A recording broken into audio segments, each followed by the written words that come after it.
नदीवर कायसाठी पाय धुवायला गेलो या गळ्याने बॉडी कायसाठी टाकली सर्व काही सांगतो व्हिडिओ शॉर्ट पर्यंत पाहतो लोक फॉलो करून काय म्हणता बोट्यो जय हिंद जय महाराष्ट्र चार का आपला आतंकवादी सोबती घेतला निघलो आयट्यात जायसाठी रात्री पाणी आलं सबन गाटा आलता मग काय पहिले घेतलं चक्क्याला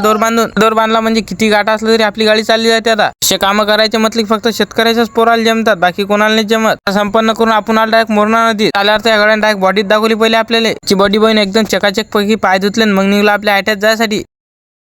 त्यात गेल्या याची भेट घेऊन घेतली पहिले लय दिवस झाली का याची भेट झाली नव्हती आपली त्याचा व्हिडिओ नाही काढला ते मारतोच म्हणतात पहिले वर्ग सोडून दिला आपण आलो वेल्डर रूम मध्ये डायरेक्ट यायच्या भेटीला पोट्टेच्या पहिले ज्यांना थेरी आणि प्रॅक्टिकल लिहू राहील तर मग आमच्या मागे दाबून काम लावून दिलं मग थेरी आणि प्रॅक्टिकलचं तुम्ही खाली आलो तर आपला आयटा सुटला होता अवचा रामराम आवडला असेल तर कमेंट मध्ये नक्की सांगा बरं भेट घेतली ना आपण निघला बास्टाकडीत डबल जायसाठी रोजही बास्टाकडीत काय अरे आपल्या गळ्याला आज हेडफोन घ्यायचे पहिले आलो हेडफोनच्या दुकानात पण ते इतके मागीचे घेतले काय सांगू तुम्हाला उठाले रे देवा उठाले रे बाप मुझे अमीर को नहीं रे ये दो गरीब हेडफोन घेऊन घेतले त्याला पैसे देऊन दिले मग निघलो आपण आपल्या रस्त्याने जायसाठी म्हटलं तर आता हेडफोन घेतले तर आता आपल्याला पार्टी लागेल पहिले म्हणे फुगे काय खायची तर काय नाही तर राहू दे म्हणे मी आतलं फुकटचं आहे तर खाऊन घ्यायला पुरते पहिले तर जाता आता लाडूल फॉलो करून टाकजावर नक्की निघलो आपण घरी बाजार भागात